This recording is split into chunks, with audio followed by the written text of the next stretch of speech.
नमस्कार, मैं रामदुलार सिंह। आप देख रहे हैं आवाज बुलंद। भारत अपना 2024 का मतदान पर्व शुरू कर चुका है।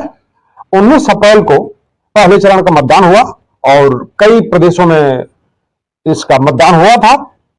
जिस तरह से मीडिया के लोग इस बात को उछाल रहे थे, जिस तरह से बीजेपी के लोग इस बात को उछाल रहे थे, कह रहे थे, कद्दावर नेता लोगों ने इस बात को कहा कि इस बार पार्टी नेता यह चुनाव नहीं लड़ रहे हैं, यह चुनाव आम जनता लड़ रही है। यह सारा दावा इस चुनाव में धाराशायी नजर आ रहा है, जहां बात यह हो रही है कि चारों तरफ लोग बीजेपी में हो चुके हैं और इस बार 400 पार, इस बार 400 पार। और स्थिति क्या बन रही है? स्थिति यह बन रही है कि पिछले बार जो चुनाव हुआ था उस चुनाव की अपेक्षा इस चुनाव में मतदान का प्रतिशत गिरा है और यह बहुत ही चिंतनीय विषय है, जहां यह बात आ रही है कि चारों तरफ जागरूकता बढ़ी है। बड़े बड़े जो मीडिया चैनल हैं, जो समाचार सुना रहे हैं, जो देश में जो अपना नाम बनाए हुए हैं कि हम पूरे नेशनल स्तर के, इंटरनेशनल स्तर के चैनल हैं, बड़े चैनल हैं, सबसे कद्दावर चैनल है। और उनके वहां देखें तो लग रहा है कि पूरा वातावरण ही बीजेपी में हो चुका है और एक बच्चा भी चाह रहा है कि मैं वोट करूं। एक माहौल इस तरह का बना हुआ है, वो बच्चा भी अगर 18 वर्ष का होता तो वोट निश्चित ही कर डालता। इस तरह का चारों तरफ फैलाया गया है, माहौल बनाया गया है। लेकिन निकला धक्का 3 पात। और ये जो चीजें दिखाई दे रही हैं, इससे मीडिया भी घेरे में आ रही है संशय के। मीडिया की एक बात होती है, एक अपनी पहचान होती है, लेकिन क्या उन लोगों ने निकाला था, तमाम सारे मीडिया वालों ने तमाम निकाला ऐसा कि इस साल के चुनाव का आंकड़ा निकाले, चट्टी चौराहों से निकाले, कहां से निकाले, सारी चीजें कि आम जनता इसमें जो है लगी हुई है। फिर क्या हो गया भाई? एक बहाना सामने खुल के आ रहा है कि तापमान बढ़ा हुआ था। अरे भैया, तापमान इसी साल नहीं बढ़ा हुआ है, इसके पहले भी तापमान रहा है और लोगों ने वोट किया है। कहने से पहले आपको सोचना भी तो चाहिए कि हम जो बोल रहे हैं आम जनता सुनेगी तो सोचेगी क्या? आम पब्लिक ये सोच रही है, समझ रही है कि इसके पहले भी इन दिनों में चुनाव हुए हैं और जम के वोट पड़े हैं। दिन में लू चल रहा था, सुबह और शाम को लू नहीं चलता है। और भाई साहब, बोलने के पहले यह भी समझ लीजिए कि यह चुनाव का नियम है कि शाम को 5 बजे तक जितने लोग आ जाएंगे वहां, चाहे रात के 12 बज जाए, चाहे अगला दिन हो जाए, उस लाइन में अगर लोग आके खड़े हो जाएंगे तो सफा वोट करा के ही वहां से निकलना है। दिन में नहीं था ना, आम आवाम उमड़ता। अगर यदि उस तरह का माहौल होता कि नहीं, मुझे वोट करना ही करना है, जैसा कि बताया गया है, तो आम लोग उमड़ते शाम को और उस लाइन में जाके खड़े हो जाते और रात भर इलेक्शन कराना पड़ता है इलेक्शन कराने वाले कर्मचारी लोगों को। तो आप लोग किसको मूर्ख बना रहे हैं? निश्चित है कि चुनाव के तरफ से लोग मूव हो रहे हैं। कहीं न कहीं उनका भरोसा टूट रहा है, कहीं न कहीं वो वर्तमान परिस्थितियों से नाराज हैं। चुनाव को लेकर के उत्साह नहीं रहा लोगों के अंदर, ये कमियां बता रही हैं। कारण क्या है? कारण यह है कि यूपी में इसके आड़ में छिप सकते हैं, लेकिन उत्तराखंड में तो लू नहीं चल रहा है, वहां तो सामान्य स्थिति है, तो वहां तो हो जाना चाहिए ना। नहीं ज्यादा तो कम से कम जितना प्रतिशत वोट पिछले इलेक्शन में पड़ा था लोकसभा के, कम से कम उतना भी तो इस इलेक्शन में होता, तो यह माना जाता कि लोगों की सोच जो है नहीं आगे बढ़ पाई है, तो कम से कम वहां तक तो है कि नहीं? चलिए वहां की बात छोड़ते हैं। मणिपुर का क्या हाल है? वहां तो सामान्य मौसम है। फिर वहां ईवीएम को तोड़ा क्यों गया? वहां बीजेपी के लोग, जो कद्दावर लोग हैं, वहां चुनावी सभा क्यों करने नहीं जा रहे हैं? पूरे 1 साल से अधिक हो गया बीजेपी के कद्दावर लोग वहां नहीं पहुंचे। कारण क्या है? भारत में नहीं है मणिपुर, वहां तो गोलियां भी चली हैं और मतदान जहां हुआ भी है, परसेंटेज काफी कम रहा है पिछले इलेक्शन के तुलना में।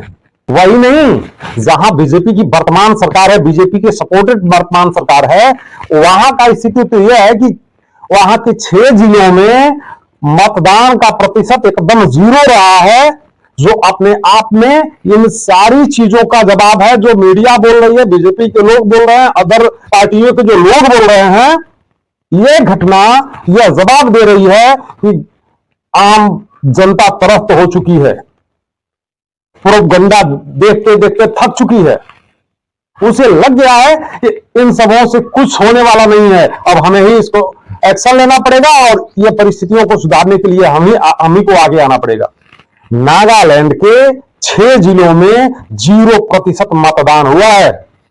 अब वहां भी कह दीजिए कि मौसम खराब था इसलिए लोग नहीं गए, लेकिन भाई साहब ये वहां नहीं कह सकते। कारण क्या है कि वहां के लोग निकले और जो जिम्मेदार पर्सन लोग थे उनके घरों का घेराव कर डाले कि आपको भी वोट डालने के लिए नहीं जाने देंगे हम लोग। बीजेपी के लोग कह सकते हैं, टाल ले सकते हैं, मीडिया वाले टाल ले सकते हैं कि विरोधी पार्टियों के लोग थे। और भाई साहब अगर विरोधी पार्टियों के लोग भी थे ना, तो कम से कम विरोधी पार्टियों के लिए तो वोट करते वो।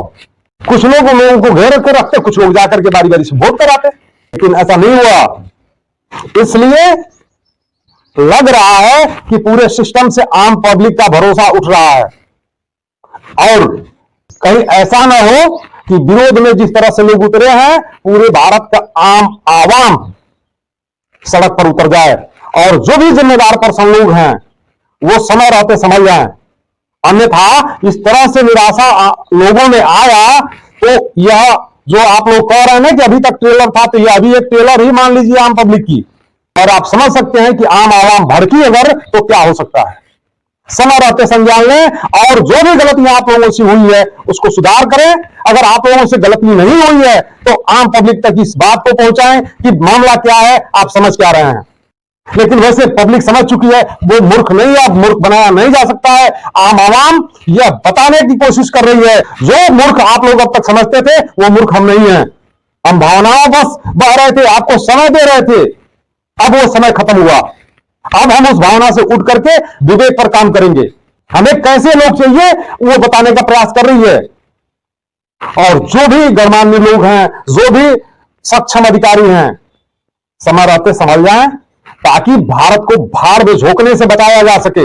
आम पब्लिक अगर इसी तरह से उतर गई तो एक तरह से ये भाड़ में झोंकने जैसा काम होगा और इसका टोटल श्रेय जो जिम्मेदार पर्सन लोग हैं वो होंगे। अगर यही जो नागालैंड वाला घटना घटा है किसी अदर प्रदेश में हुआ होता जहां दूसरे के सपोर्टेड सरकार हो या दूसरे की सरकार हो, तो अभी तक ये चारों तरफ हवा फैला दिया गया होता कि वहां के लोग उपद्रवी हैं और उपद्रव कर रहे हैं, फलाकी सरकार है, जिम्मेदार वो है। लेकिन कल दिन भर हम चुप रहे, यही देखते रहे कि मीडिया वालों की तरफ से क्या बात आ रही है। चारों तरफ से हम लोग सोच रहे थे कि उसका जो सारी चीजें निकल के आए, सामने आए, लेकिन कहीं जिस तरह से अदर मैटर्स को उठाया जा रहा है इसको नहीं उठाया गया।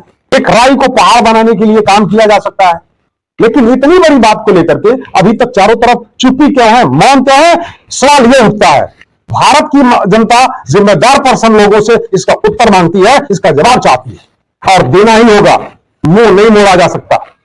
कहीं की भी जनता होती है उस देश के शासन से उम्मीद रखती है कि वहां का शासन, वहां का प्रशासन, वहां की न्यायपालिका आम जन की आवाज सुनेगी और उसी भरोसे किसी भी स्थिति को लोग समझ पाते हैं। इस समय जिम्मेदारी किसकी?